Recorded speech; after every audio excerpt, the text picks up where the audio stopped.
नमस्कार, आप देख रहे हैं राज की बात। आपके साथ मैं हूं राज ठाकुर। एक नाम जो आपको लगातार रैलियों में, प्रेस कॉन्फ्रेंसेस में सुनने को मिलता है। इस नाम को अक्सर विपक्ष मुद्दा बनाकर पेश भी करता है। एक ऐसा नाम जिसे लेकर विपक्ष लगातार सरकार पर उद्योगपतियों के साथ भेदभाव करने के आरोप लगाता है। हम बात कर रहे हैं देश के बड़े बड़े उद्योगपतियों की, जिनका नाम लेकर कांग्रेस सरकार को लगातार घेरती दिखती है। दरअसल मामला एक पोस्टर से शुरू होता है जिसे राहुल गांधी जारी करते हैं। उस पर विस्तार से बात करेंगे, लेकिन उससे पहले जारी किए गए पोस्टर और पोस्टर के संदर्भ को जरा समझने की कोशिश करते हैं। आपने कई बार सुना होगा कि राहुल गांधी अंबानी को बीजेपी का उद्योगपति बोलते हैं और बाद में इस लिस्ट में कांग्रेस ने गौतम अडानी का नाम भी शामिल कर लिया। लेकिन मुकेश अंबानी के घर हुई शादी में जब सारा विपक्ष वहां पर पहुंचा तो विपक्ष पर कई सवाल उठे। ऐसे में अब अंबानी नाम को राहुल गांधी और विपक्ष कम ही इस्तेमाल करते नजर आता है। लेकिन अडानी के नाम पर देश को लूटने का आरोप सरकार पर गाहे बगाहे लगा ही दिया जाता है। गौरतलब है कि हाल ही में महाराष्ट्र चुनाव में राहुल गांधी ने एक पोस्टर जारी किया, जिसके बाद अडानी नाम के जिन को कांग्रेस ने एक बार फिर बोतल से बाहर निकाल दिया।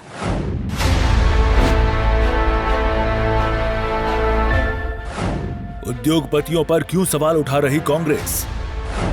अडानी के नाम से कांग्रेस को क्या है परेशानी? आपकी जमीन अडानी जी को दी जा रही है, आपका फ्यूचर अडानी जी को दिया जा रहा है, और यहाँ पे जो 8 प्रोजेक्ट्स हैं जो पूरे महाराष्ट्र के युवाओं के फ्यूचर के प्रोजेक्ट्स हैं, वो सब छीन कर अडानी जी को दिया जा रहा है। कांग्रेस के साथ क्या है गौतम अडानी का रिश्ता? अडानी के नाम पर गुमराह करने की कोशिश। एक कौन है? एक नरेंद्र मोदी जी हैं, अडानी जी हैं, अमित शाह जी हैं। सेफ है तो कौन सेफ है? अडानी जी सेफ हैं। क्या अडानी के व्यापार में कांग्रेस ने कभी मदद नहीं की? क्या अडानी एक व्यापारी के रूप में बीजेपी के शासन में ही पनपे?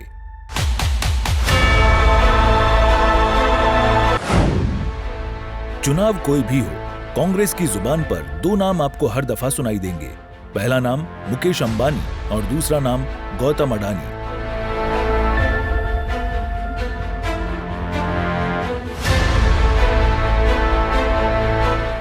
मोदी सरकार पर सभी बड़े प्रोजेक्ट इन्हीं उद्योगपतियों को देने का आरोप भी कांग्रेस लगातार लगाती रही है।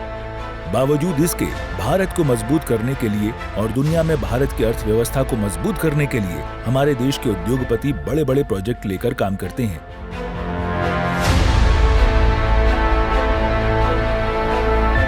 कांग्रेस लगातार बीजेपी को पूंजीपतियों की सरकार बताती रही है। हाल ही में कांग्रेस के राष्ट्रीय अध्यक्ष मल्लिकार्जुन खड़गे ने एक्स पर पोस्ट कर बीजेपी की सरकार पर निशाना साधा।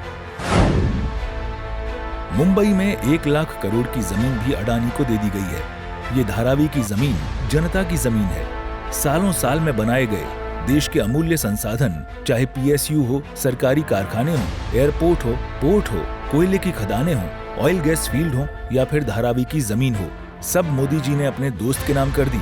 जनता का कर्ज तो माफ करने के लिए उनका घर, गाड़ी, जमीन, ऑटो आदि गिरवी रख लेते हैं, पर अपने 20-25 पूंजीपति मित्रों के 16 लाख करोड़ माफ कर देते हैं।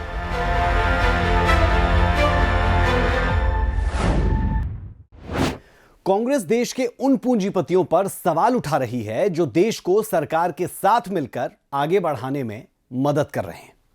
गौतम अडानी का नाम लेने वाले राहुल गांधी और कांग्रेस के दूसरे नेता कभी यह नहीं बताते कि कांग्रेस के साथ अडानी का क्या रिश्ता है और कांग्रेस सरकार के राज में अडानी को कौन कौन से प्रोजेक्ट किस रेट में दिए गए। आज हम आपके सामने कुछ ऐसे तथ्य पेश करने जा रहे हैं जिससे यह साफ होगा कि किस राज्य में, किस सरकार में अडानी को कितने प्रोजेक्ट्स मिले।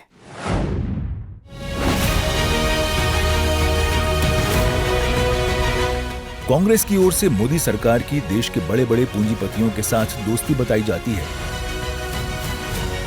किसी भी देश को चलाने के लिए उद्योगपतियों की जरूरत पड़ती है। हर राज्य कोशिश करता है कि ज्यादा से ज्यादा निवेश उनके राज्य को मिले, और ऐसे ही कई निवेश कांग्रेस शासित राज्यों में गौतम अडानी ने भी किए हैं।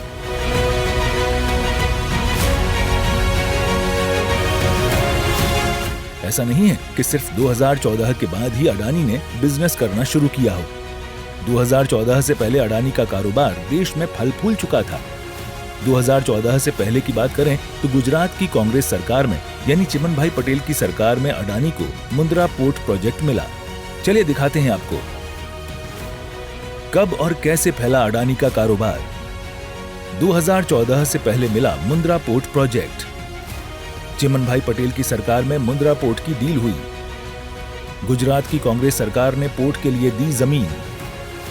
1993 में कांग्रेस सरकार ने 10 पैसे प्रति वर्ग की दर से जमीन दी। शंकर सिंह वाघेला के समय में अडानी को दी गई जमीन। कांग्रेस को समर्थन करते थे शंकर सिंह वाघेला। 15,946 एकड़ जमीन में से 5,315 एकड़ जमीन का गुजरात की मोदी सरकार में अधिग्रहण किया गया। इतना ही नहीं, बिजनेसमैन गौतम अडानी ने खुद इस बात पर रोशनी डाली है कि जब मैं पीछे के अपने सफर को देखता हूं तो याद आता है कि ये सब राजीव गांधी सरकार के समय में हुआ। राजीव गांधी की एक्सपोर्ट इंपोर्ट पॉलिसी और OGL ओपन ग्रुप लाइसेंस लागू करने से मुझे बड़ा सहयोग मिला।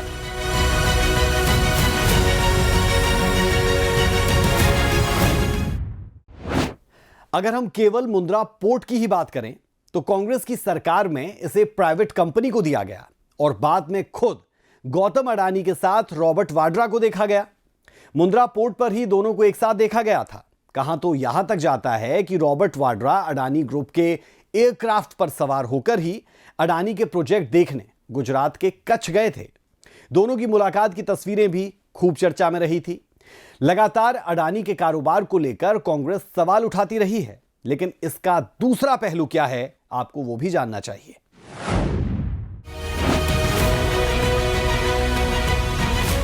देश के सबसे अमीर उद्योगपतियों में गौतम अडानी का नाम शुमार है। अडानी का कारोबार सिर्फ बीजेपी सरकार में ही नहीं उभरा, पहले से ही अडानी ग्रुप कई राज्यों में दूसरी सरकारों के साथ बड़े बड़े प्रोजेक्ट पर काम कर रहा है। 2014 में मोदी सरकार के केंद्र में आने के बाद अडानी ग्रुप ने दूसरी सरकार के साथ मिलकर भी बहुत काम किया है। अडानी का कारोबार अगस्त 2015 में केरल सरकार के साथ काम शुरू किया।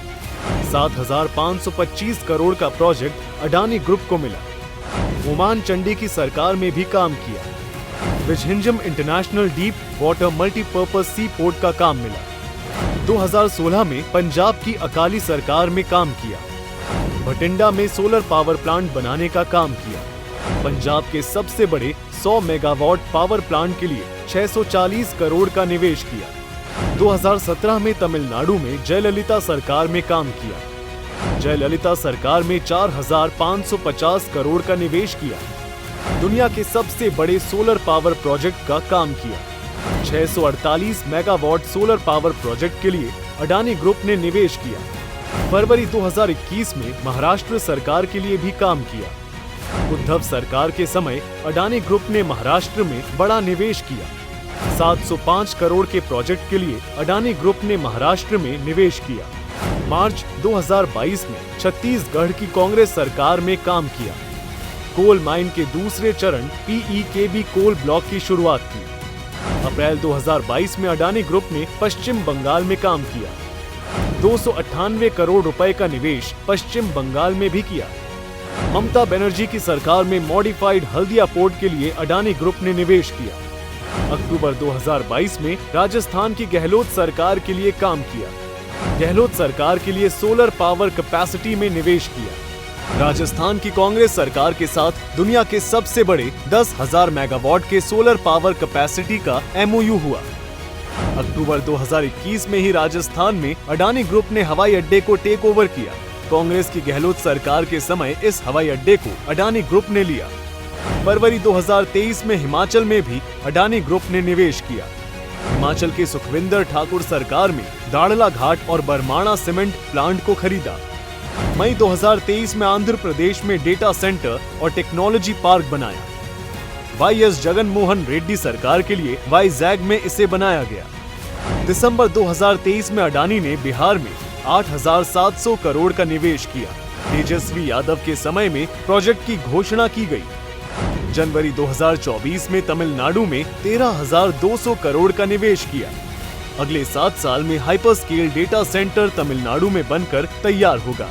3,500 करोड़ की लागत से बनने वाली 3 सीमेंट कंपनी को लेकर भी हुआ निवेश। अडानी टोटल गैस लिमिटेड के लिए भी तमिलनाडु में 1,500 करोड़ का निवेश किया। फरवरी 2024 में झारखंड में सीमेंट कंपनी स्थापित करने के लिए भी निवेश किया। हेमंत सोरेन सरकार में 1,000 करोड़ MTPA और कैपिटल आउटले के लिए निवेश किया। जून 2024 में अडानी ग्रुप ने पैना सीमेंट को 10,422 करोड़ में खरीदा। PCIL की 14 MTPA क्षमता वाली यूनिट आंध्र प्रदेश, तेलंगाना और राजस्थान में भी बन रही है। जुलाई 2024 में अडानी ग्रुप ने केरल में भी निवेश किया। भारत का पहला ट्रांसशिपमेंट हब और गहरे पानी का कंटेनर अडानी ग्रुप ने केरल में बनाया। अक्टूबर 2024 में अडानी ग्रुप ने रेवंत रेड्डी की सरकार को 100 करोड़ का दान दिया।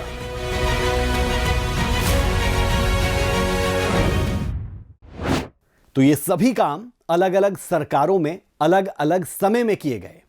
ऐसे में अडानी पर सवाल उठाना एक बात है, लेकिन सभी तथ्य जनता के सामने रखना जरूरी हो जाता है और उसके बाद जनता इस पूरे मुद्दे को जैसे देखना चाहे वैसे देखे।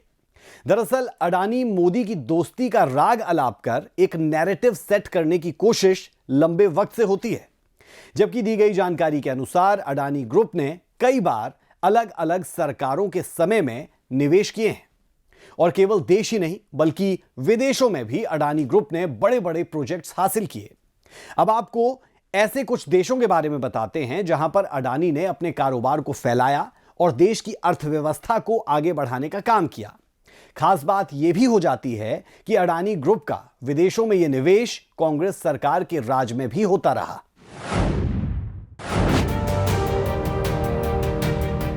विदेशों में अडानी ग्रुप का कारोबार।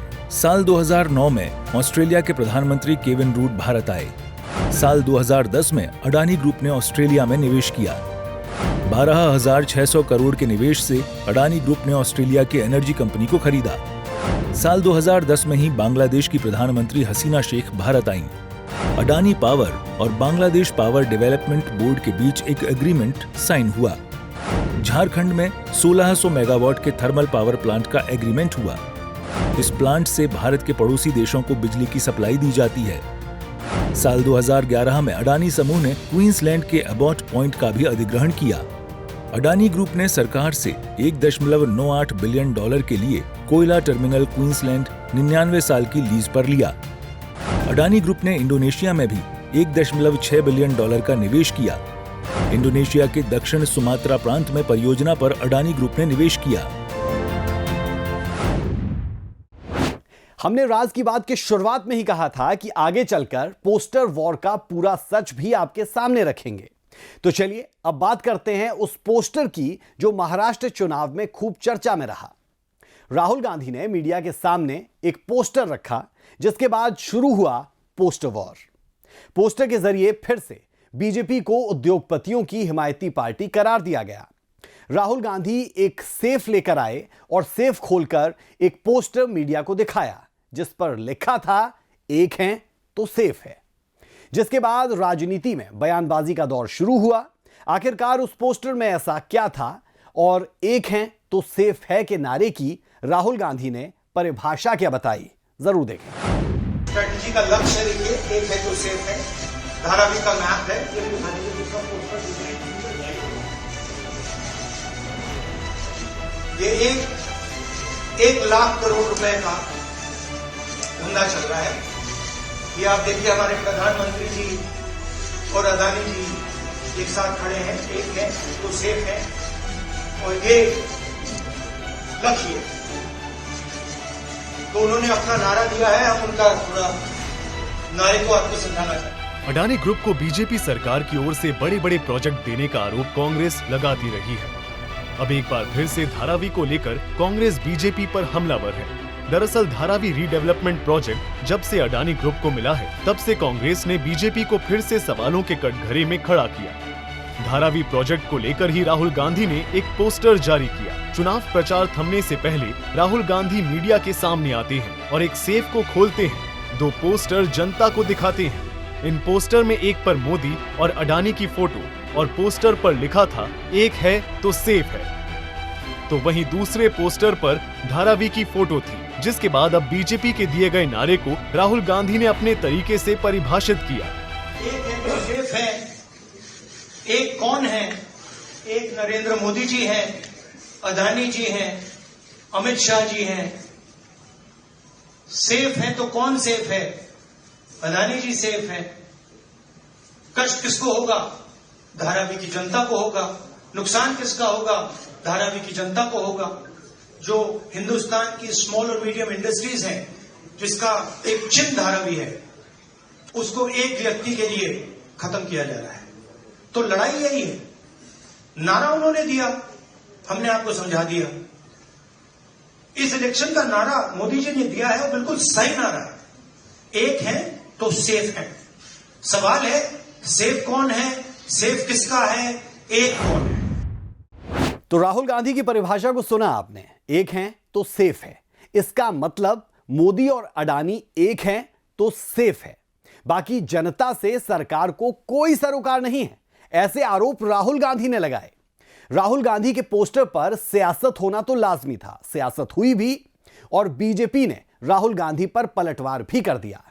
क्या कुछ बीजेपी की तरफ से राहुल गांधी के इन तमाम बयानों और इस पोस्टर को लेकर कहा गया, जरूर देखिए। राहुल गांधी संविधान की पुस्तक लेकर फिरते हैं, कभी खोल के पढ़ते नहीं हैं। कांग्रेस पार्टी वाले मजहब के आधार पर भाई भाई को बांटकर फूट डाल करके राजनीति करना चाहते हैं। राहुल गांधी कांग्रेस पार्टी इसको आगे बढ़ाने का काम कर रही है। बीजेपी की ओर से देश को बांटने का आरोप कांग्रेस पर कई बार बयान के जरिए लगाया गया है। संविधान को न मानने का आरोप भी बीजेपी कांग्रेस पर लगाती रहती है। अब राहुल गांधी के पोस्टर पर बीजेपी हमलावर। बीजेपी राष्ट्रीय अध्यक्ष जेपी नड्डा ने राहुल गांधी के बयान पर पलटवार किया। राहुल गांधी संविधान की पुस्तक लेकर फिरते हैं, कभी खोल के पढ़ते नहीं हैं। इनको मालूम नहीं है कि भारत रत्न बाबा भीमराव अंबेडकर जी, बाबा साहब ने संविधान में लिखा है कि आरक्षण कभी भी मजहब के आधार पर नहीं होगा, आरक्षण जाति के आधार पर होगा। लेकिन ये कांग्रेस पार्टी वाले मजहब के आधार पर भाई भाई को बांटकर फूट डाल करके राजनीति करना चाहते हैं और राहुल गांधी कांग्रेस पार्टी इसको आगे बढ़ाने का काम कर रही है। बोलिए, ऐसे लोगों को आगे आने देना है क्या? जरा जोर से बोलो, आगे आने देना है क्या?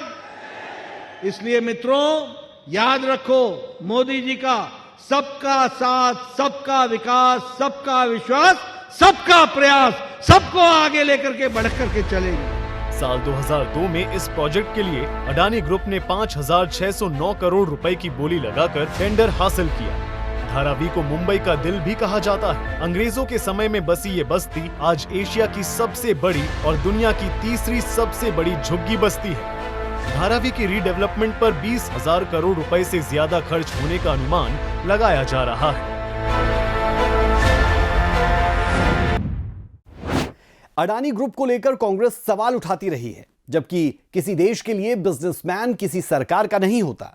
बिजनेसमैन को अपने बिजनेस से मतलब होता है, अपने नफा और नुकसान से मतलब होता है, फिर चाहे सरकार किसी की भी हो। ऐसा नहीं है कि केवल मोदी सरकार में अडानी को कारोबार मिला।